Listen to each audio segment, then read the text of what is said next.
See? 717. TikTok 717.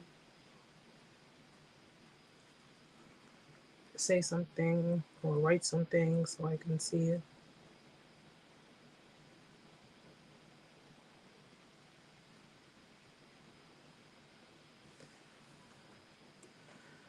I see, Willis. Thank you. Hey, everybody. Just bear with me a moment, please. I'm just trying to get all my screens in order. This is what I'm trying to do. Hi, Monica. How are you? Okay. Hi, Kara. Lisa. How are you, sweetheart? Okay. Give me 1 second, guys. I'm sorry. What do I have to do again?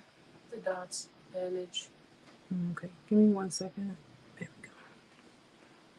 Confirm.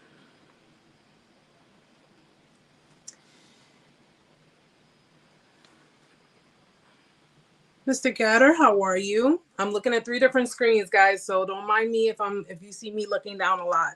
I want to make sure I say hi to everyone. Hi, official. All is well, sweetheart. I hope you. I'm tongue-tied today. I hope you're doing well too. Hi, Cicely. How are you?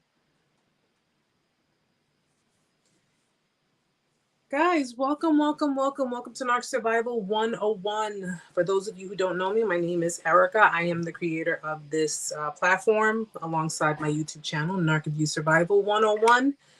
I am here to be a support system for anyone who is dealing with narcissistic abuse, has dealt with narcissistic abuse, relational abuse, domestic abuse, any form of abuse. Abuse is abuse. Doesn't matter whether it was physical or not. And please don't mind my appearance today. I had a long day today and I didn't really feel like doing too much, especially with my hair. So I just, oh, Paula, thank you, sweetheart. Thank you so much.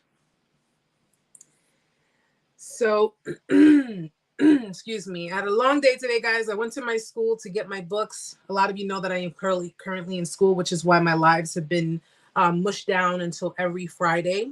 And I have not been able to work on any new videos. I apologize for that. It's been hectic working 9 to 5 and then going to school after work. And, you know, I'm going to try to get back on it for you guys because I know there are a lot of people who are going through the motions, who are dealing with, you know, just abuse in general. And I really, really want to, you know, not lose focus.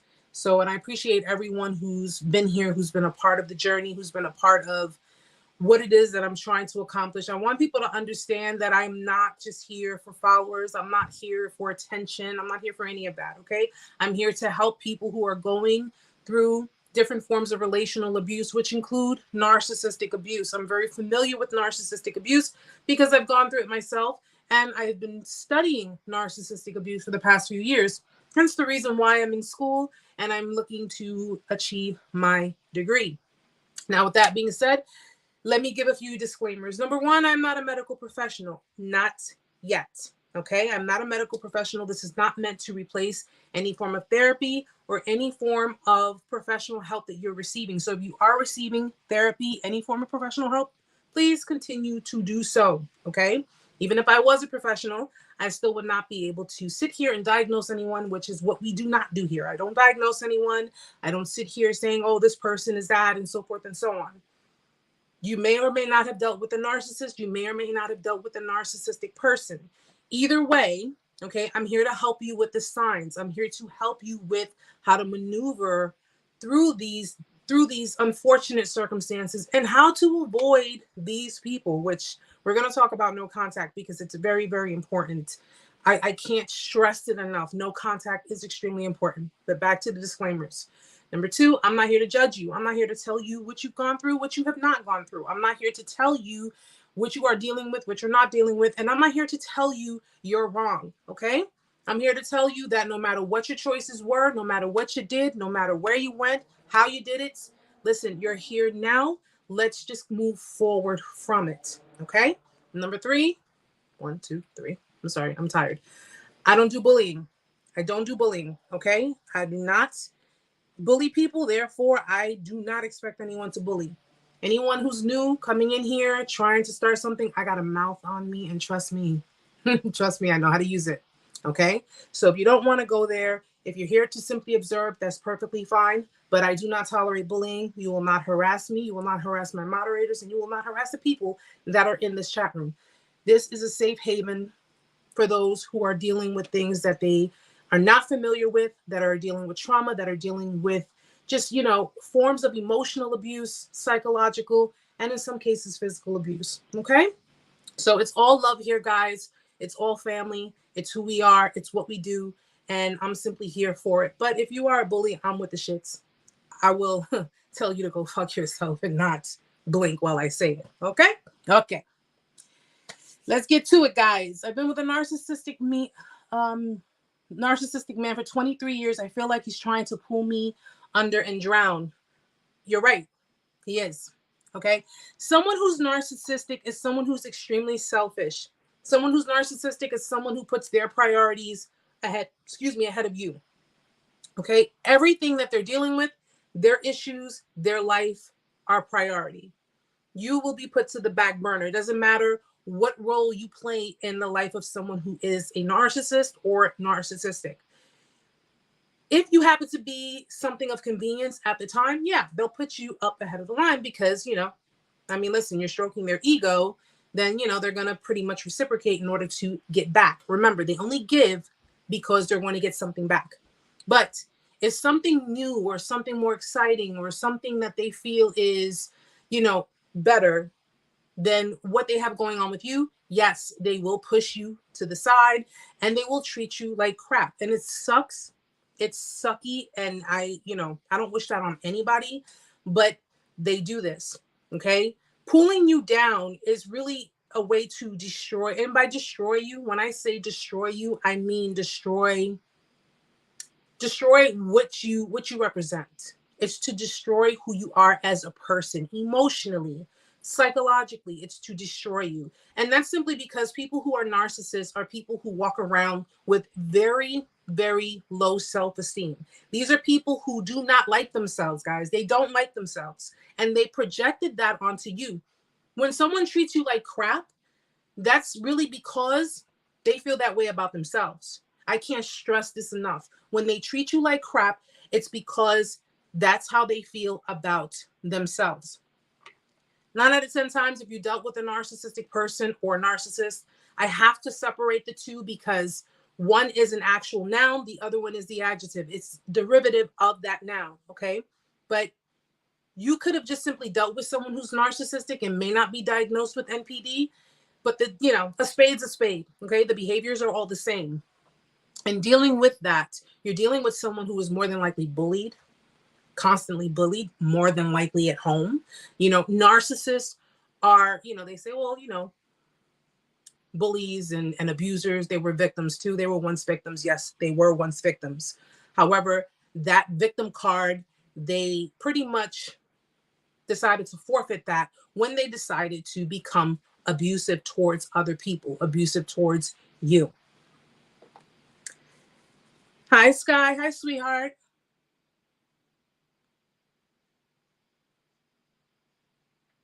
Oh, thank you.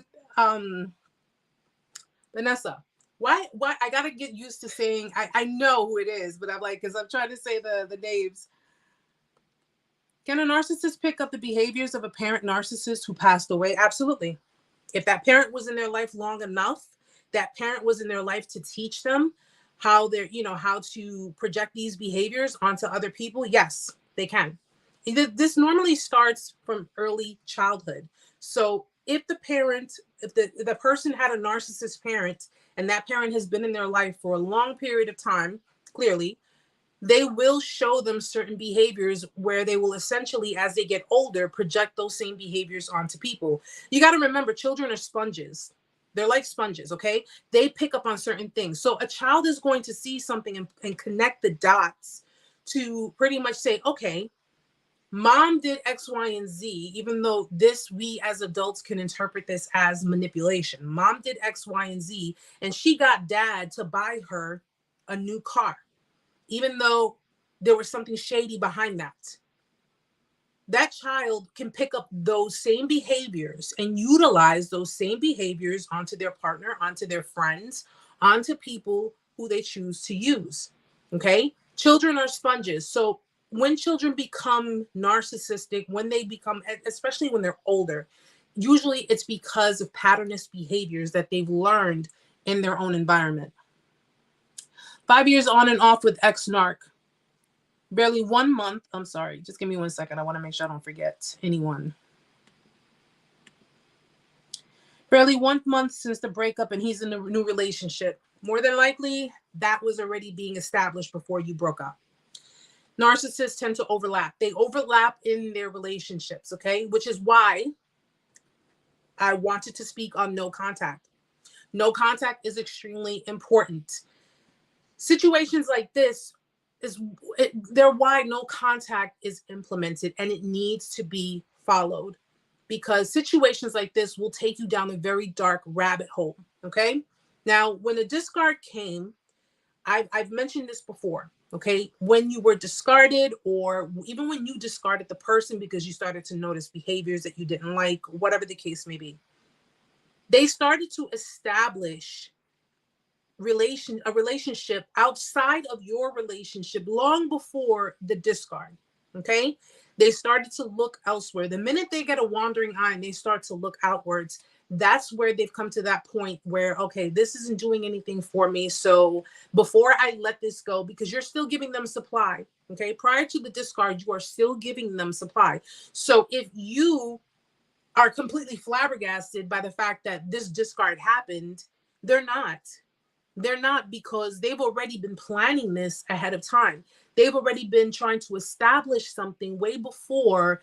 It was just a matter of locking in that new supply before they cut the cord, or I should say just, put you on ice, because most of the time they won't give you closure during a discard. And the reason is they get bored very easily. So the new relationship that they're in, chances are at some point they're going to get bored easily, and they're going to try to attempt to contact you. Maybe not right away, but they will try to attempt to contact you. Even though that person isn't in a new relationship, rest assured and believe in what I say, they're still going to be watching you. They're still going to be monitoring the things that you do, because in the end, if you get up and you see things for what they are, and you decide no contact, and you decide no type of communication whatsoever, they already know that the possibility of you moving on and meeting someone else will be great.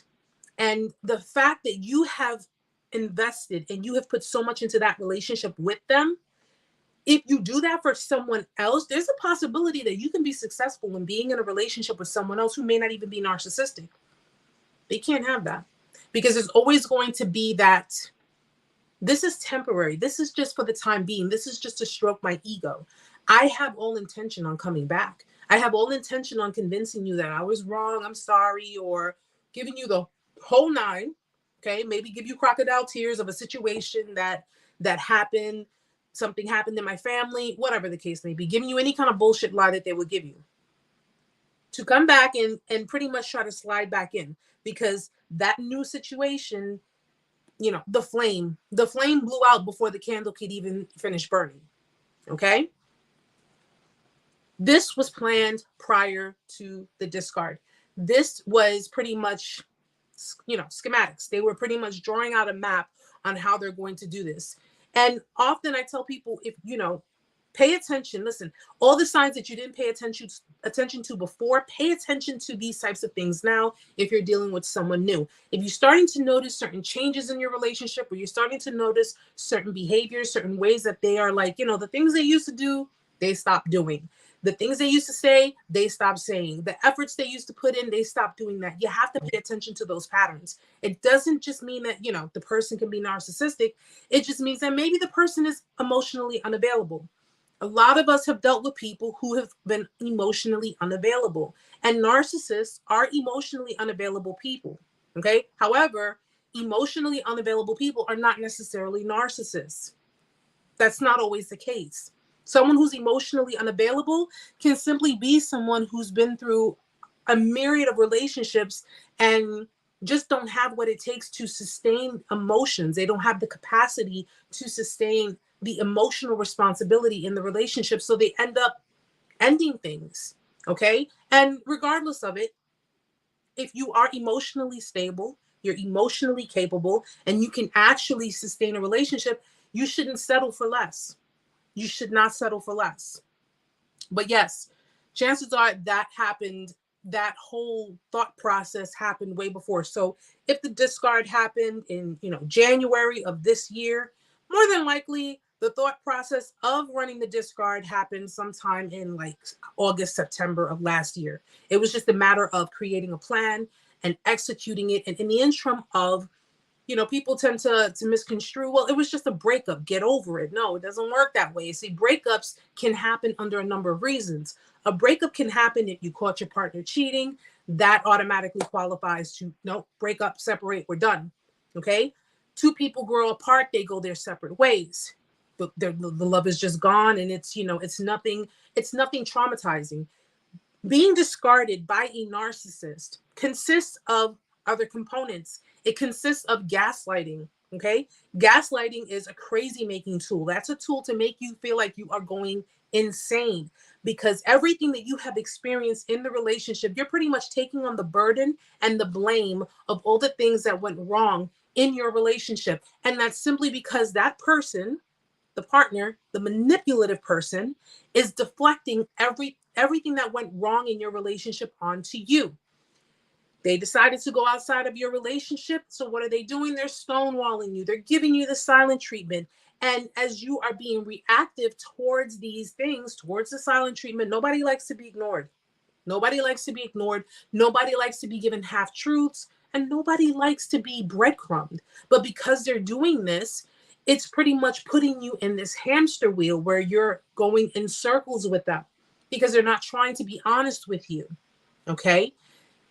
This is all manipulation. Regular breakups happen. Yes, someone cheats on you. It is lying, it's cheating, it's infidelity, and it is what it is. People cheat, things do happen. But when it comes to dealing with someone who has been emotionally abusing you for the entirety of your relationship, who has been psychologically manipulating you for the entirety of your relationship, all for their own personal gain. Okay. Someone who's emotionally unavailable, let's face facts. If they know that they have patterns of emotional unavailability and they know that these relationships do not work out because of their emotional unavailability, a lot of the time they don't take accountability for their behavior. So what they do is, rather than saying, I'm emotionally unavailable, I have Peter Pan syndrome, I just, I don't feel like I am capable of adulting in this life, in this world, in this generation. Rather than saying these things, they would prefer to deflect the blame onto someone else, because nobody wants to sit there and criticize themselves or put themselves out there in front of other people. Nobody wants to do that. Let's be realistic. A lot of us have a hard time swallowing that pill of, I have to admit who I am, and I have to admit that I do fail and I do fall and I have issues. A lot of people don't want to do that, but a narcissist will refuse. We at some point can admit when we're wrong, but a narcissist will refuse. They will refuse to admit. They will refuse to apologize. They will refuse to accept. What they'll end up doing is, before they ever get to that point, if they ever do, they will dispose of any and everyone who knows who they truly are. People are disposable. They can always make new friends. They can always get a new boyfriend. They can always get a new girlfriend. They can always, find a new job. Okay. Their behaviors are very pervasive, and it's all about them. It's all about, I'm the victim and the world is ganging up against me. No matter how much you caught them in either. It's crazy.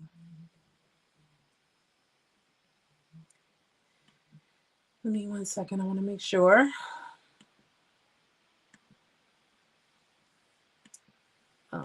There we go. Verbal abuse and verbal abuse can go a number of ways, because people often think that verbal abuse is just about cursing the person out or being aggressive, and like really just coming at them, so blatantly. No, verbal abuse can also be condescending, tones, like when they're speaking to you condescendingly. And that's where it's like, I'm the adult and you're the child. I got to talk to you like you're a 2-year-old. That's condescending. Like, okay, yeah. Now, do you understand what I'm saying? Like that condescending tone, can't stand it. I've called a girl a cunt because of it. And you're not going to talk to me like I'm a 2-year-old. But verbal abuse, verbal abuse can be something to the effect of giving you a compliment and insulting you at the same time, right? How many of you have had a friend or, even a partner who has given you some type of compliment, but has mixed it in with some kind of underlying insults? Like if someone says, well, she's pretty and all, but the minute they say but, you already know that that's going to be followed by something insulting. Okay, that can fall under the terms of verbal abuse. If or when you are in the company of friends or other people and you're with your partner and they're acting really stupid in public, where they're making jokes, they may be making jokes about you, they may be saying things, and the way they're doing it is they're kind of jabbing at you, but because they're trying to do it in a joking way, they will, if you get offended by it, they'll pretty much, well, what are you talking about? I was just joking. We were just having a good time. It's just jokes. You're too sensitive. You need to chill. And the only reason a lot of other people, maybe the people in the surrounding parts of where you are don't say anything is because that person spends so much time trying to argue that it was nothing but a joke, but for a fact they're taking personal jabs at you. They're going to more than likely side with that person because that person doesn't look serious when they're saying it. They're not being real serious, or they're not being, aggressive or just mean. It's like, okay, it's just a joke, relax. They may even side with that person, but that falls under the lines of verbal abuse. Okay, telling you about yourself. All right, don't you think you could lose a few pounds? Don't you think you should do this? Don't you think you should do that? And trying to, and though you look at them like, but who the hell are you? And it's okay if you did, because a lot of us, I'm sure, we looked at someone who tried to tell us about ourselves, and you say, well, who the hell do you think you are? Maybe you said it in your mind, but think about it.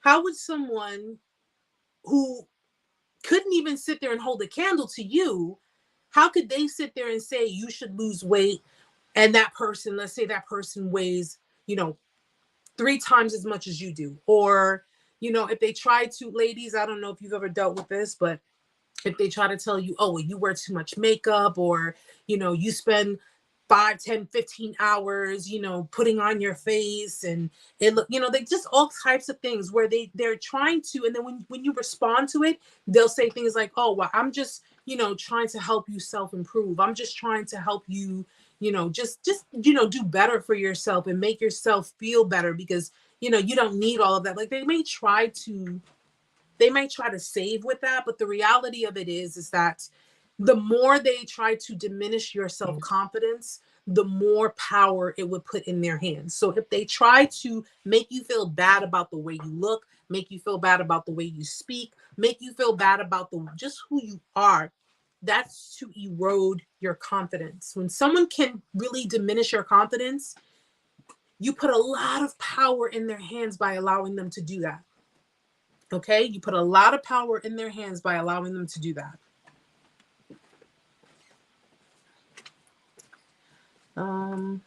My husband will talk to me in a voice like a person who is mentally disabled.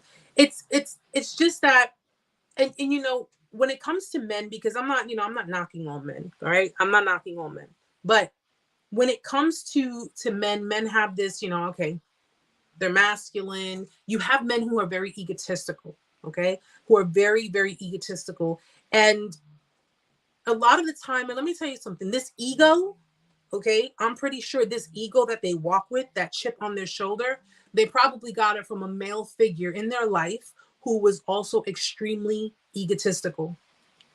Probably their father, but it could be any male figure that was in their life that was very dominant, domineering, very controlling, okay? And they learned that from them. So if you had if your husband's, let's say his father was extremely domineering, extremely controlling, where everything had to go through him before anything could be done, the way they speak to you, they speak down to you.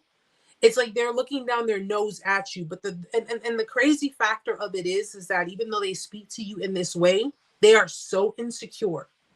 They are so extremely insecure. And while they're saying this to you, I don't know if you've ever seen those cartoons where like the character is like sweating profusely, like sweating. That's how they are. Because if you stand up for yourself and you actually pinpoint, like, you know how we have those pressure points, you hit the pressure point of their insecurity, trust and believe, it'll make them reactive, but it will kind of like make them buckle, like at the knees, they will buckle.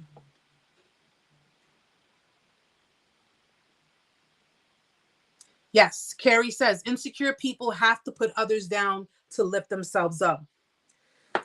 I hate passive aggressive verbal abuse, especially someone in a supervisory role in the workplace. And a lot of the time passive aggressive is because people become passive aggressive because they can always say, well, I never said that. I never said that. I never did that. So it's like, for example, if you did something for your partner, right? Like you consistently did things for your partner, you would go out and just, maybe buy them things and just show them levels of appreciation. Okay. And when the time comes, mind you, 9 out of 10 times that comes from you. But often, let's just say your partner says, oh, I saw these, I saw these earrings and they were beautiful, but they're too expensive, so I couldn't get them. And they kind of like make a little somber type of face. That's kind of like being passive aggressive, meaning that hoping that you'll bite. A manipulator hopes that you will bite. So if you bite and you buy them the earrings that they wanted, if you bite, you will then get them what they wanted. You'll, fulfill them, what have you. When the time comes, when the relationship is over, first and foremost, let me explain something to you guys. When people say, oh, you shouldn't throw things in people's faces. Screw that. For someone to treat you like crap after everything you have done to show them respect, love, honesty, devotion, caring, whatever it is that you did, okay, that to this day you can go to sleep at night feeling, and someone said this, I go to bed every night perfectly fine because I know that I treated this person really well.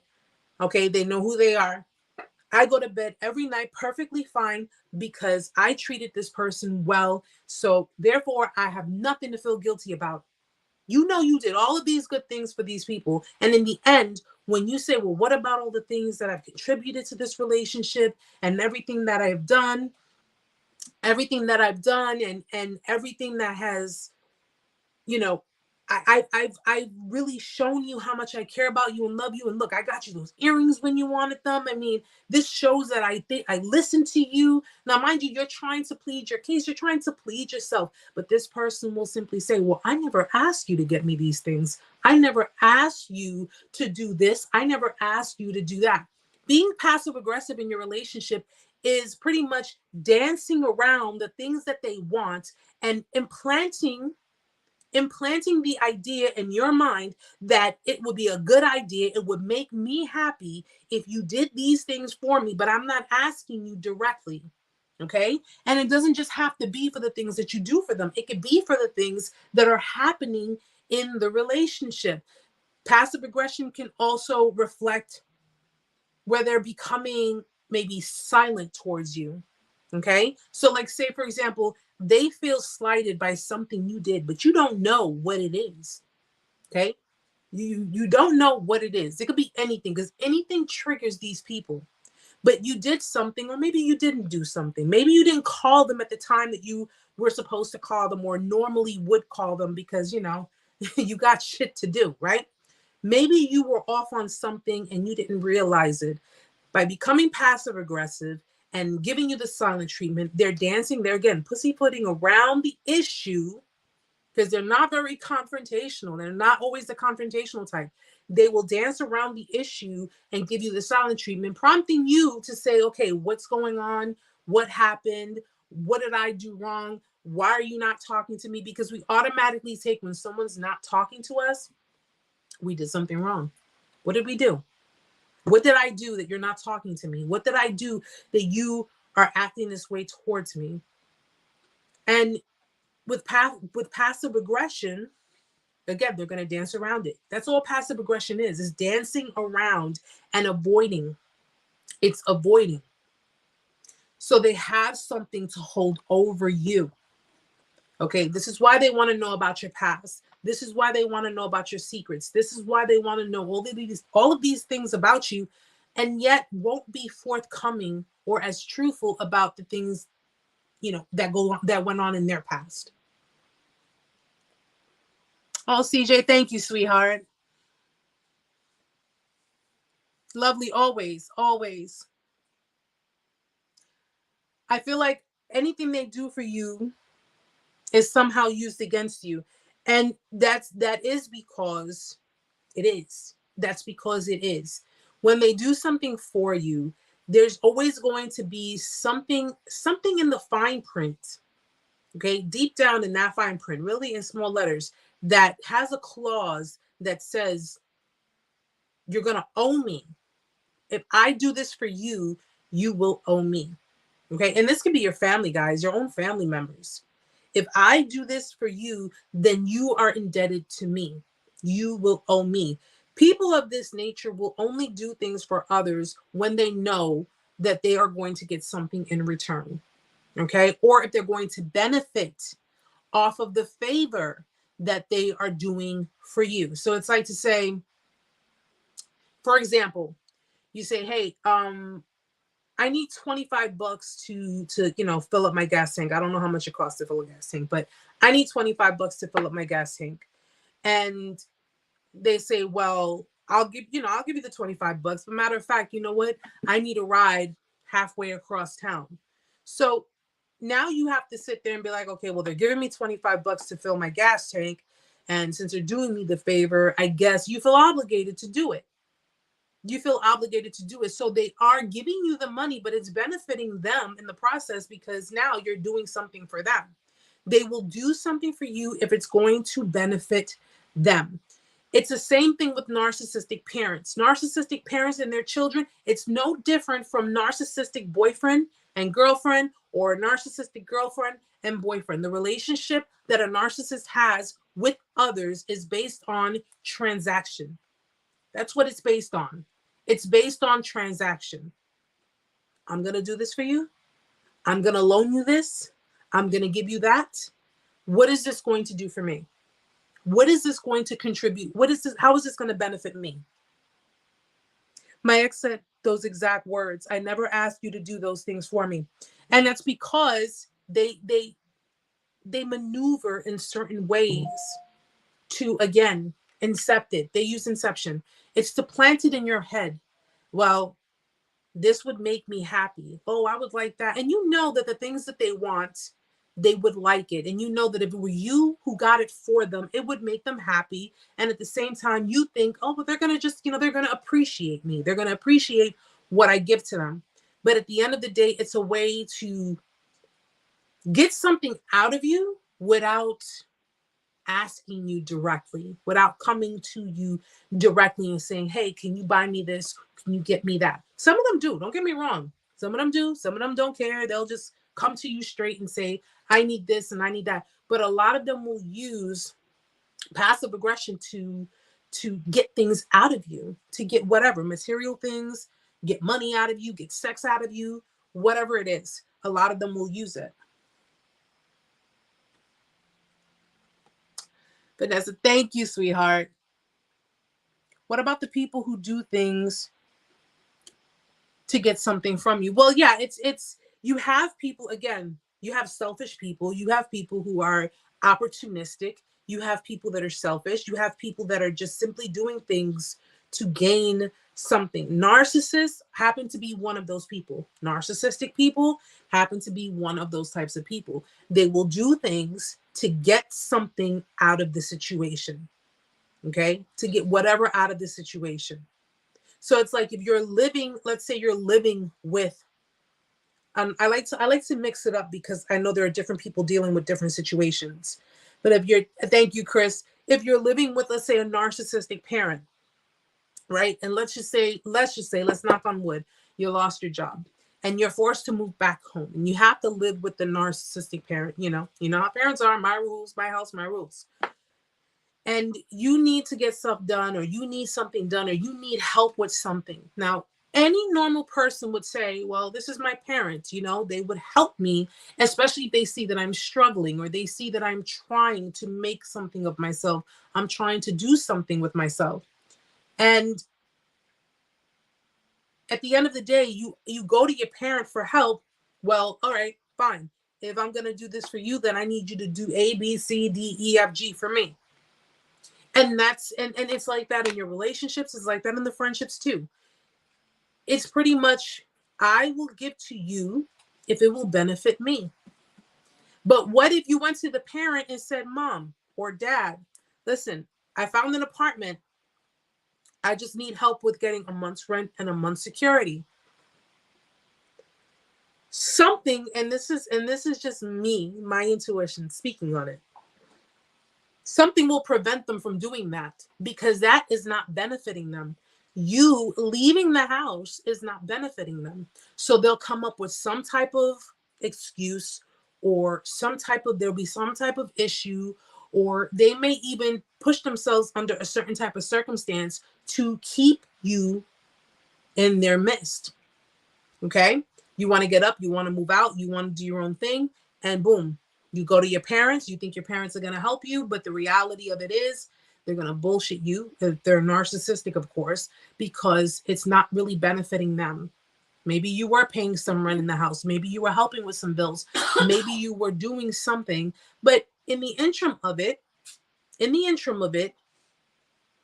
though you were the one in need, and I'm sure quite a few of you have gone through this. If you have narcissistic parents, if you were the one in need, they were making your life miserable. They were making you feel as if, well, I own you because you need me. You're an adult now, but you still need me. You still need my help. I own you. So therefore, I can treat you however way I want to. I can talk to you however way I want. And you can't say or do anything about it because you need me. That's a pretty shitty way to treat your kids. My dad would do things for people, but expect them to allow him to violate their boundaries for favors later on for whatever he wanted. That's typically what a narcissistic person does. Okay, they expect, this is where that entitlement comes in. I did for you. I provided, I gave to you, I bought you, I, did all of these things. Therefore, I'm entitled to cross boundaries. I'm entitled to say and do what I want because I did these things for you. Or, which a lot of people have been guilty of doing, but again, you live and you learn from this. I've disrespected you before.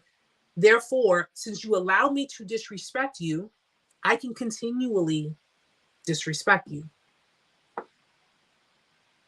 Where the hell does it say that?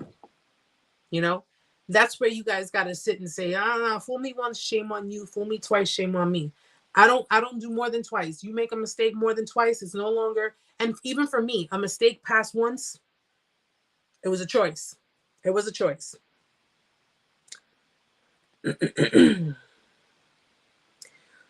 Sky, since I texted you and saw my ex hold that baby, I can't stop thinking about him. Erica's like, my brain is a fog and it just hurts. I feel like it's taking forever to heal.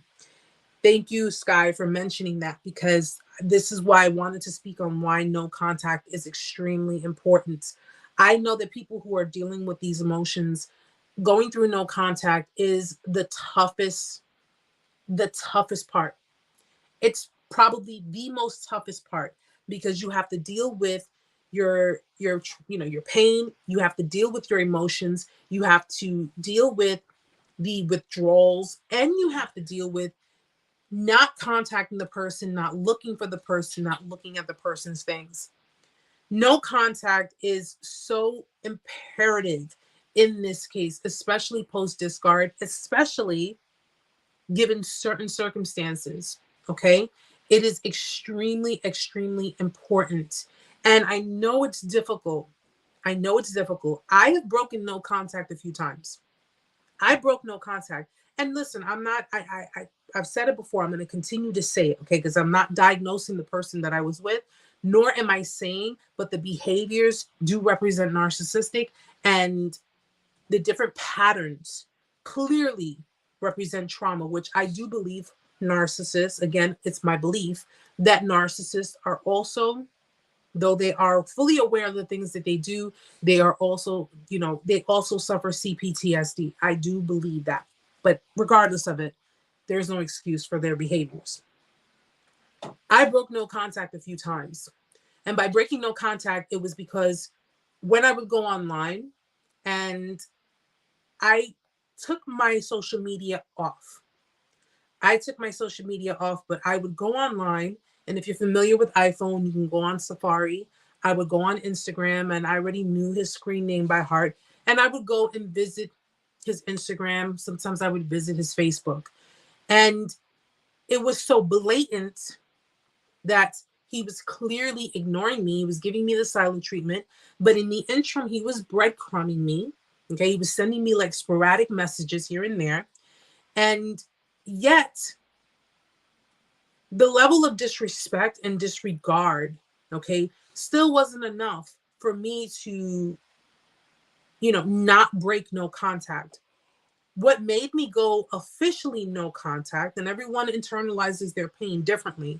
What made me go officially no contact was, again, the fact that he was opening doors to people from his past. He was opening doors to, flirtatious women and all types of stuff. I just wasn't with the shits. I just wasn't with it. And it was painful and it hurt because his ego was being stroked. He went for his ego being stroked. And in the interim, he knew that I knew that he knew I can see these things. But the fact that he didn't care was also what nudged me. And as difficult as it may seem, because a lot of people who have difficult time with no contact are people who are still traumatically bonded with the person. Okay. If you have a hard time going no contact with that person, it's because of that traumatic bonding. It is not because you're in love. It is not because you still care for the person. You may still care for the person that you thought they were. You may still care for the person that you thought they were. But as I explained to you guys last week, when I said, or the week before, I believe, it was like a week or two before, but I explained that you projected onto these people in your relationship who you are, not who they truly are. And because you projected onto these people who you are as a person, they mirrored that. You understand? They learn how to cognitively, by cognitive, it's like, you see, I'm in school, right, guys? I'm in school and I'm learning, I'm getting an education, I'm taking notes, I am, understanding what I am learning. That's cognitive, okay? They cognitively were prepared to provide, but seeing as your personality, your whole disposition, you projected that onto them because you loved them the way you would want to be loved. You cared about them the way you would want to be cared about. And what better way than to receive that from someone that you thought was being genuine than show them how you would want to be loved? You want to be cherished, you want to be valued, you want to be adored, you want, and you give that in return, you're thinking they're going to reciprocate. And they do. They do. But they do so in the beginning. Because this is to get you to, it's just to get you in. This is just, get you in. Because they know they're not capable of a relationship. They're not capable of love. They're not capable of being committed to you. What they're doing is they are utilizing manipulative tactics because of their inability to be an emotionally available person. So they use subterfuge, they use manipulation, they mirror you, they show you what you want to see, they tell you what you want to hear, they make you feel good. And that's because you are giving that to them. So the reality of it is that that person that you thought you were in love with, that person that you thought genuinely cared about you, was in essence the essence of you. That's what it was. You showed them a thing or two, and what triggers them, because yeah, they do get triggers in the interim of your relationship. What triggers them is that the love and the devotion and the things that you put into that relationship, they never got that as kids.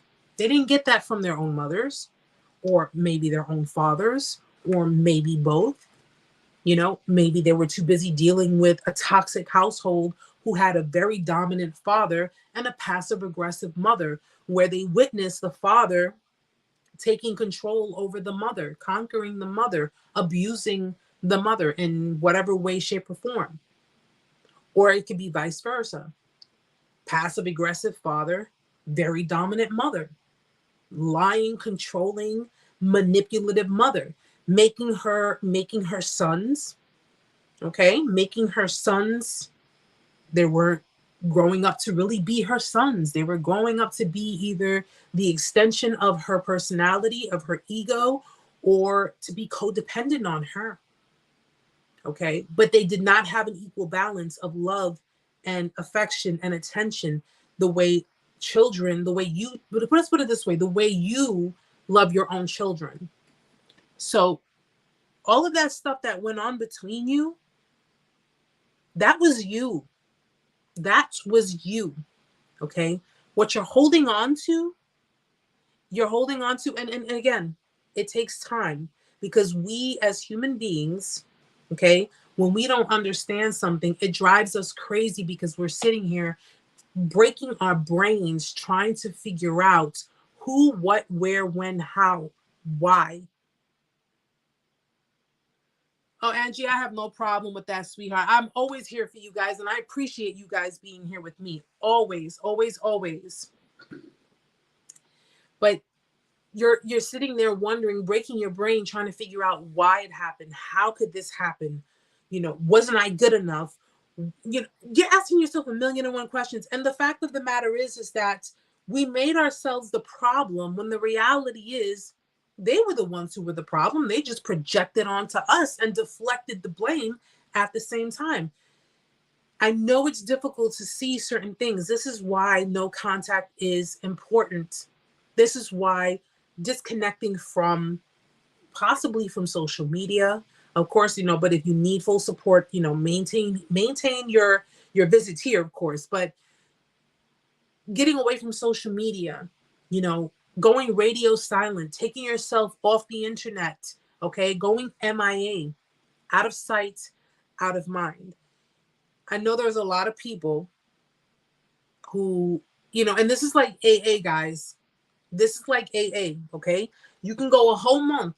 You can go 2 months, no contact. The minute you break no contact, you got to start right back at the beginning again. You have to start back at the beginning, because the whole point of no contact is for your safety. It's for your sanity. It's for your peace. You're not playing games. You're not being manipulative. You're not, you're not trying to reattract. But then again, if there are people, I don't condone that. If you are using no contact as a way to lure that person back in, that's a very bad idea. And I would not suggest you do it, because I'm going to tell you something right now. The minute a narcissistic person feels rejected, they will play it off with you. They will play it off with you. They'll play nice with you. They will say, okay. They know how to play the game. Do not for 1 second think that because they're emotionally stunted, they don't know how to play the game. The minute they feel manipulated, thank you, Ashley, they punish you. So if you think that by doing this, Well, I'll get their attention again, and they'll come back to me, and they'll see that I'm a better new version of myself, and they'll want to be with me. I'm going to tell you right now, man, that discard is going to be hard, and it's going to be nasty, because the minute you make them feel like they are being rejected, they will come back and they will hit you even harder than they did the first time. So if you're using no contact for this particular reason, to try to get this person back into your life, knowing daggone well that they ain't got no business being in your life, if you're trying to get them back into your life, I'm going to tell you right now, this is not the way to do it. You don't want to do it, because the minute they feel rejected, you're triggering a wound, and they will get brutal, and they will get, it'll be a lot worse than the first time. Yes, Nessa, up. And you know what I told you, girl. You know what I told you. I'm here to remind you. I'm starting to tell myself that I don't do anything to deserve this. I had to stop blaming myself. It only made it worse and harder. I had to get off of social media for a little while. Yeah, and you know, listen, I know, Sky, I know that it's painful, you know, with everything you have gone through, and knowing that this person had a child with someone else. That is so painful, and I would never take that away from you, because I know that you cared and you were invested. But remember what I told you. Remember what I told you, why sometimes God allows certain things to happen the way they do. Okay? Because you have to also consider, you know, what your life and your child's life would have been like if that person had, you know, if you had connections with that person. See, often people don't realize, you know, how lucky they are, where they have gotten away with some bumps and bruises, and some have gotten away with some scars. But the fact that you're able to get away, that's the important part.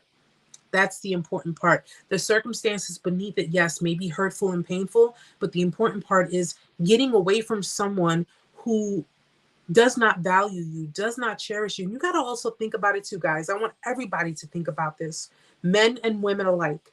The person that you are dealing with, ask yourself this much, okay? Or the person you have dealt with, ask yourself this much.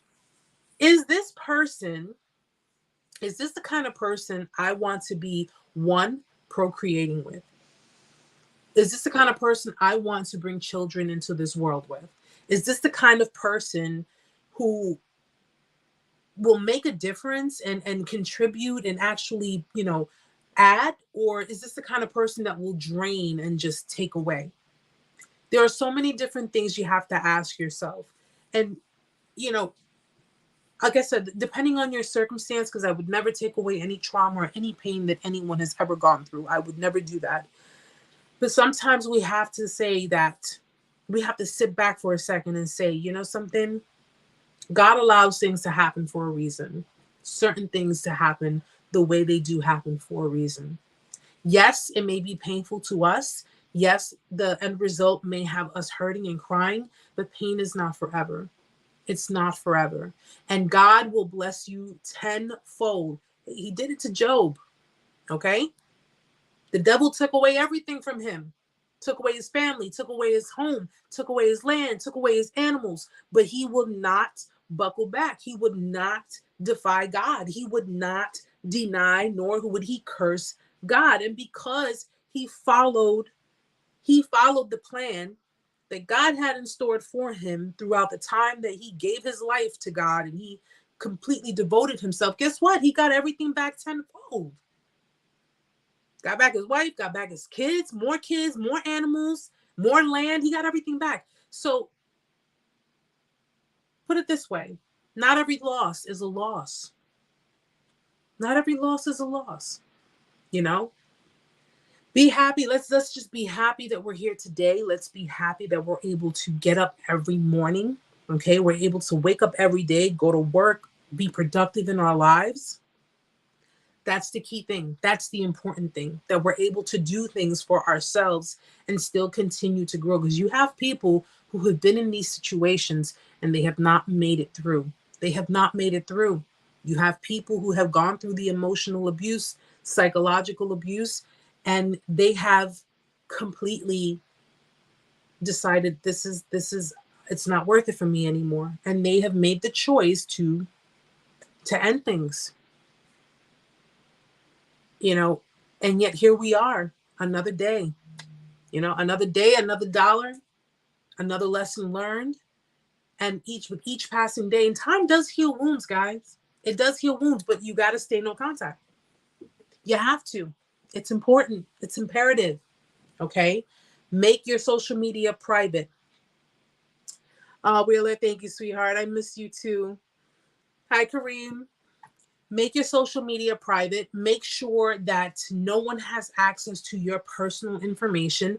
Make sure that when you leave your house, you look at your surroundings, look around. Do not think for 1 second, please, please, please, do not think for a second that because they discarded you or you discarded them, that they are not watching you, that they're not monitoring the things that you're doing, that they are not sneaking around, probably hiding behind bushes. Anything's possible. Anything is possible. Okay. I've seen plenty of stories online, in the news, where people have thought, okay, well, you know what? This is over. It's over and done with. Or people have gotten out of abusive relationships. They've managed to escape abusive relationships. And unfortunately, because their partners or ex-partners have become so obsessive and just so controlling that, well, if I can't have you, nobody can. And often they can sit with that mentality, even though they left you. They left you for someone else. It's my way or the highway. That's their attitude. Listen, protect yourselves. You got to walk around with something on you, walk around with something on you. Keep yourself protected. Okay? Do not fall asleep on these things. Because people often, you know, walk outside. Hey, well, you know what? That person's with the next person. They're not thinking about me. Next thing you know, that person is sitting in a car parked across the street with tinted windows. You can't see them. They could be on the phone with that next person that they're dealing with while they're clocking you. Make that make sense. You know what I'm saying?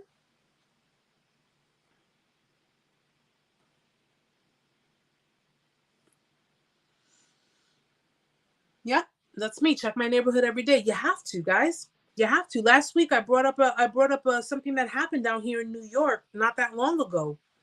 This woman left her husband, her estranged, you know, they became estranged.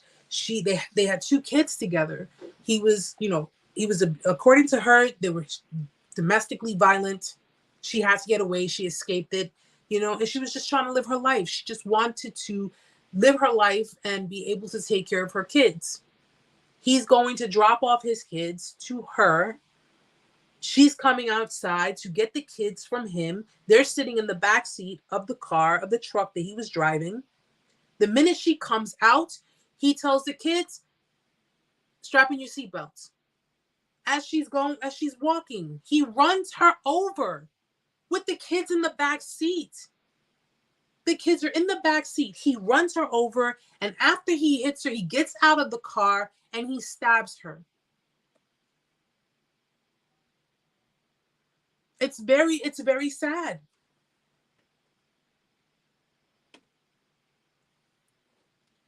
It's very, very sad.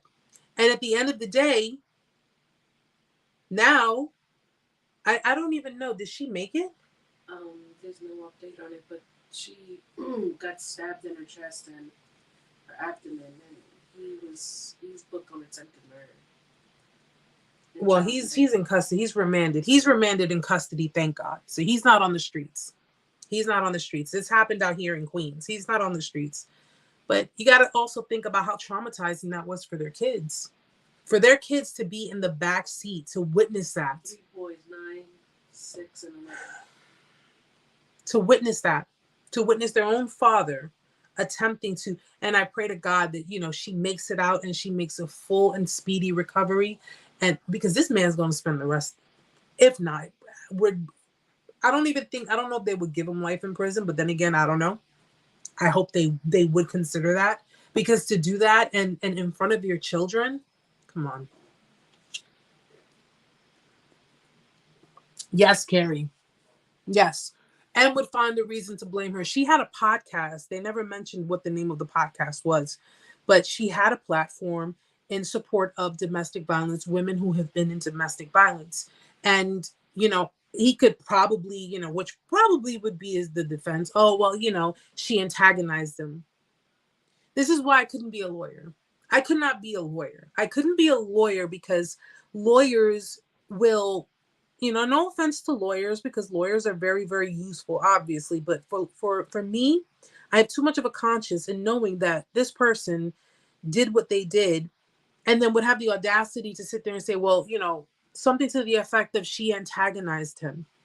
Her platform and her social media, although she's creating awareness, he could, use that or try to use that as his defense. Well, she was antagonizing him by speaking about the relationship and doing this and that or whatever, and he just snapped, or whatever the case may be. It would always be the victim's fault.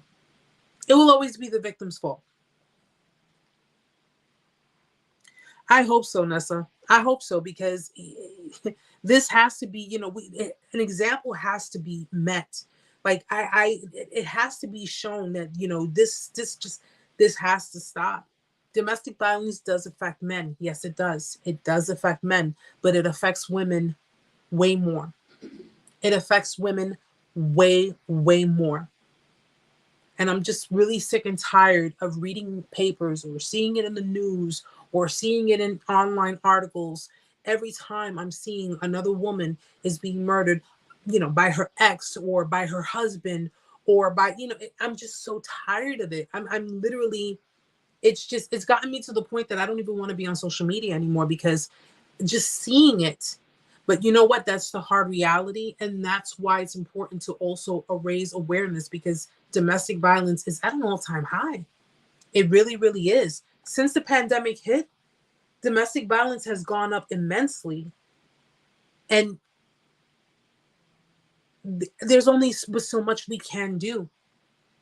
They have victims advocates, they have organizations, but yes, Big T's world, watch out for the phrase, I only did this because you did this. That's deflection. I only put my hands on you because you were aggravating me and I lost control. Or I cheated on you because you weren't giving me any attention, or you weren't being, you weren't home, or everything always starts with, I did this because of you, because of something you did, something you didn't do, something you said, something you didn't say. It's crazy.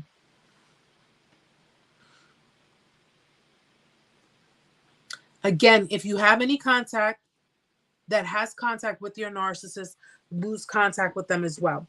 If you know anyone, listen, mutual friends, family members of that person, you have to cut ties, especially if you are in a state of you're trying to heal and move on. You have to cut ties with these people.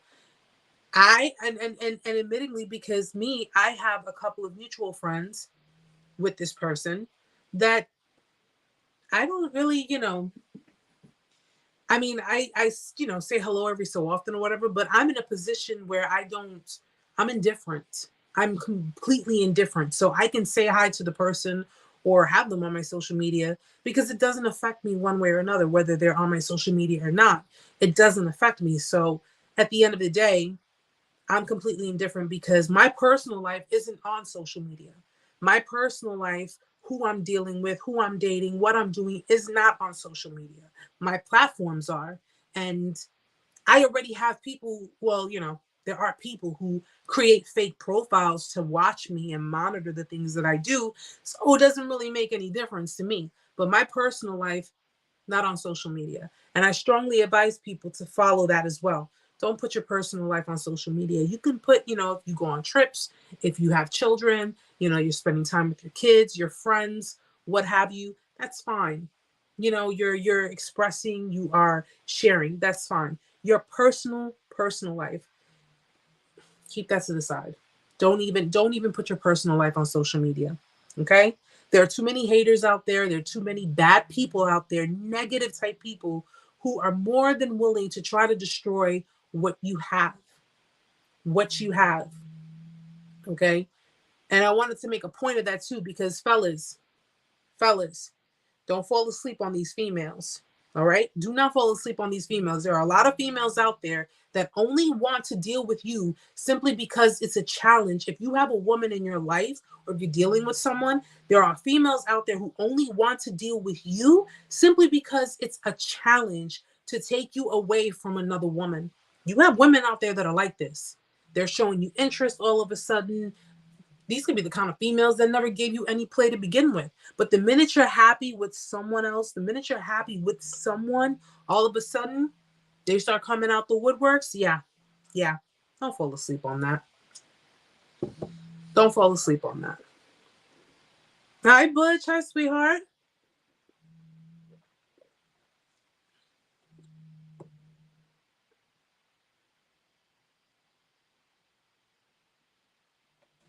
Yeah, Sky, you have to be very careful. You just have to be careful because even though they're giving this whole picture perfect, I'm living my best life, I'm doing my own thing. They're doing all of this, but in the end, it's all a lot of it's all a show. It's all a show. It's just a way to get to get your blood boiling and to get you to maybe be reactive, to react towards whatever it is that they're doing, so that way they can flip it and tell everyone, oh well, look, this person, look at how they're acting, look at what they're doing. You see, now do you see why I don't deal with them anymore, why I left them? And it's our reactions are more reason for them to go out there and really try to add more fuel to the fire. This is why I say no contact. No contact. Do not have any form of contact with them. And no contact means not going to their social media, not looking at their things, not reaching out to them, not answering to any of their messages, their calls, their emails, nothing. It has to be as if you did not exist. Okay? Quite frankly, I'm going to be 1000% honest with you. How did I do it? I pretended the person passed away. I pretended they passed away. I pretended that this person was no longer, not that I was wishing that. I was not wishing that. Okay. Was not wishing that. But I had to pretend in my mind that this person passed away to push myself to move on. What happens when someone, if you were married with someone, and your spouse passes away, eventually you have to move on, right? Because they're no longer around, they're no longer existing. So at the end of the day, what I had to do was out of sight, out of mind. I had to convince myself, even if it was for a time, a short time, that the person passed away. And it was so much to the point that I did not see this person for a while, for months, almost a year. Did not see this person, that I was almost convinced, holy crap, did they really pass away? Didn't know, and I wasn't going over to the family's house to find out either. But lo and behold, I bumped into the person a few times. But at the end of the day, well, I bumped into them once, but I walked past them a few times. But I was indifferent. I was already in that stage of indifference. I was sitting there in my mind that I hadn't seen this person for so long that I was telling myself this person passed away, and boom. You didn't even recognize him. I didn't even recognize him. I was looking him dead in his face. I was like, oh shit. Oh, okay.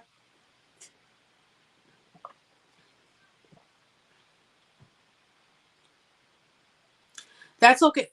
La Renee, I can't do no contact because I have a kid with them, but it's very limited. Someone told me, yeah, it's called gray rock. You go gray rock. The contact, the nature of the contact between you and that person is solely for your kids. That's it. They're going to text you. It has to refer to your kids. They're going to call you. It has to refer to you. I have no problem hanging up my phone. I would have no problem hanging up my phone. What are you calling about? Oh, well, what are you doing? Who do you have over there? Click. Not about the kids. If it ain't about the kids, we ain't got nothing to talk about. If it's not about the kids, we don't have to talk about anything. They want to text you, let them rant and rave and do whatever the hell it is they want to do. If it ain't about the kids, there's nothing to talk about. My personal life is my business. Yours is yours. That's it. That's it. I think I just might get myself the phones that close. I miss that. I miss those phones. The flip phones, I miss them. Because that way when you could be like, you know what, bitch? Smack the phone down and that other person can hear it on the other end. They came out with the iPhones. I'm like, you know what? That doesn't have a really big effect on them. Yeah, he's trying to speak about child support because he does not want me to put on him. Hey, it's called child support, supporting the child. Okay, as a parent, as one half, of the parents, support your child. Do what you got to do. People, listen, I never had to take my son's father to child support. Never had to, because I don't have any issues when it comes to him and his child. He is his father. He's his son's superhero. Okay. And I'm blessed because, not many women can say that. Not a lot of women. But I never had to go that route. My son loves him. He loves my son. I let him see him whenever he wants. I let him, I do not interfere with that relationship. But at the end of the day, if you have partners that are not doing their part financially, because children are expensive, children are not cheap, and especially when they're getting older, okay? We're supporting children up until they're 18 years old, some maybe till 21, but they're not cheap, they're expensive. And at the end of the day, you help make this child, you're going to help support this child. Whichever way we got to do it. You can either give me the money, you can buy your child things, or got to do what you got to do, right? He was on support, got mad, then turned things around on me, which later got dismissed. Liars never prosper. How many years of school do you have left until you're licensed and able to do therapy? I got a little bit to go. But in the interim, the meantime, what I can do is I could be a good support system. I can help with, I've been doing one-on-ones, and I've been, I've had group chats, but my school schedule prevents me from doing the one-on-ones right now. But I would still encourage you guys to sign up on the website. So when one-on-one sessions come back, you'll be notified from the website that the sessions are back and you can book. But it's primarily to act as a support system for now. It's to act as a support system and to really, to really help you maneuver through. It's for a lot of people who are going through the motions as of right now. But, again, my schedule is just really, really bad with work. So I haven't been able to do it. But I promise, guys, the minute the semester is over, I will make room and time for anyone who needs one-on-ones. They're virtual, they're free. You don't have to pay for anything. I don't ask for anything in return. So, all I ask is for your support and, to just share the info with people who may need it, people that you know or that you think may need it. Thank you, Sky. Thank you so much. And I'm just truly honored to be here with you guys. Guys, I'm honored to know you. I'm honored to speak with you. I'm honored to help you. That's what I'm here for. I don't want you thinking that by doing this, I have an agenda. I don't have an agenda. Okay. I'm old. I'm tired. I don't have any of that. Okay. My knees feel like I'm 65. They feel like they're 65. Okay. I'm about ready to go lay in bed and put some icy hot on my knees. Like, come on. I don't have La Renee, the website is narcsurvival101.com. Amanda's gonna put it in the chat. C. Willis, thank you for being here. Samantha, thank you for being here. Kareem, Sky. Like, I want my daughter to have a great relationship with her dad because I didn't have it. And that's understandable. That's understandable. And as much as you would want that, you also have to consider, because if the father is being very problematic and he does not allow room to be cordial, he doesn't allow room for you to work together, to meet halfway, he's going to make it difficult. He's going to make it very difficult, and your daughter's going to see that.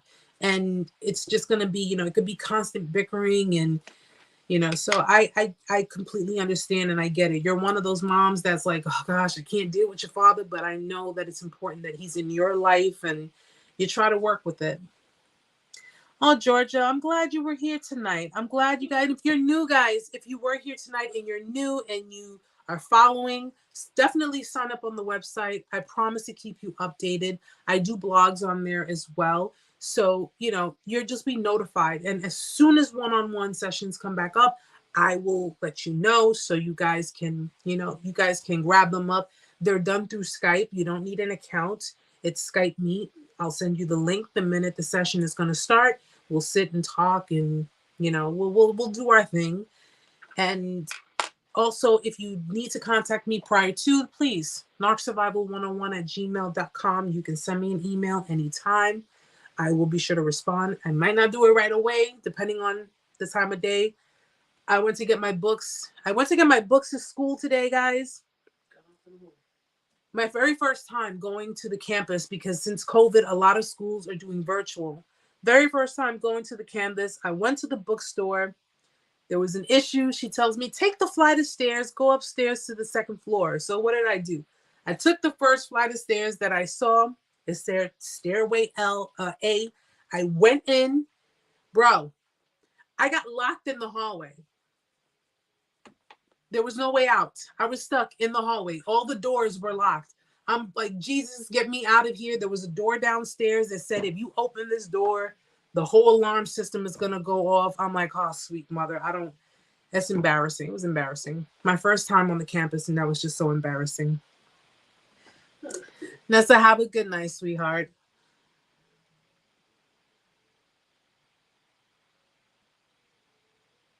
Tammy, if you can, definitely shoot me an email, narcsurvival101@gmail.com. If you could give me a little more about it, you know, and guys, I'm here if you need to vent, if you need to talk, if you just want to let things out, if you just want, you know, that's what I'm here for. It's that time. It is that time. It's past my bedtime. Yeah, I know, Renee. I got stuck in the wrong. I was in there. I was freaking out. I was having a panic attack. I was about 2 seconds to running out, blowing the whole alarm in the entire campus. It was just crazy, but I made it out okay. The staff was laughing at me, but it's okay. Wheeler Nathan, thank you so much, sweetheart. Samantha, you're very welcome. Thank you for being here. Thank you so much. Thank you guys for the support. I'm going to call it a night. I got a class tomorrow too. I got a 3-hour class, and I'm trying so hard to stay focused. Hopefully, wish me well tomorrow, guys, because I got to sit in front of a computer for 3 hours, and it's not fun. It really isn't, but we do what we do. It's a mathematics class too. Chris, thank you. Love you too. Love you all, guys. Even newbies, if you're new to the channel, welcome. I hope that I can assist you on this journey, and I can help you get through whatever it is that you need to get through. Guys, I'm here Fridays, 8:15 p.m. Eastern Standard Time, okay? That's going to be the new live times for TikTok, for Facebook, for YouTube, okay? So please, if you haven't already, sign up, follow. I will be back here next Friday. I will see you guys here. I promise you that. I will be hopefully on time, have everything organized, and I'll keep you guys posted on my schedule on the website, narcsurvival101.com. Jason, thank you so much for being here. Survivor, thank you. Krista, Carrie, Tammy, it's narcsurvival101@gmail.com. Hey, spiritual. Yeah, I'm actually finishing up for the night. I got to be up super early for class tomorrow. Oh, hi, Misty. Okay. Yeah, I'm gonna be up super early for class, but I actually wanted to speak with you. If you can send me an email. I did want to speak with you with regards to that live the last time, not last week, but the week before. So guys, thank you so very much again. I hope you all have a beautiful remainder of your night. I hope you have a wonderful weekend. Okay. No contact. Okay. That's going to be the key thing right now. No contact. If you feel the itch, if you're feeling the urge, put yourself in a position to remember why you are not with them anymore. Remember what happened when it happened. Okay. Remember that time they disrespected you. Remember that time they lied to you. Remember that time they were gaslighting you. Remember that time they cheated on you. Remember that time you were going through something very, very horrendous and they treated you like you were nothing. It's harsh, I know, but I need you to remember that time. You're going to do like Michael Jackson. Remember the time. Remember the time. Okay? That is going to prevent you from going forth and breaking no contact. Okay? And next week, I'm going to check in with you guys and I want you guys to let me know how things are going. Okay? Or just shoot me an email and let me know regardless. All right, my lovelies, I'm going to call it a night. Have a beautiful night, everyone. Beautiful weekend. Thank you again for your love and support. I will be back here next week, 8:15 p.m. Eastern Standard Time on Friday. If anything changes, I will let you know. But so far, so good. Have a beautiful night, guys. Much love to you all. I got to figure out how to do this simultaneously. Mwah, mwah, mwah. Instagram, mwah. Facebook, mwah. YouTube. Good night, guys.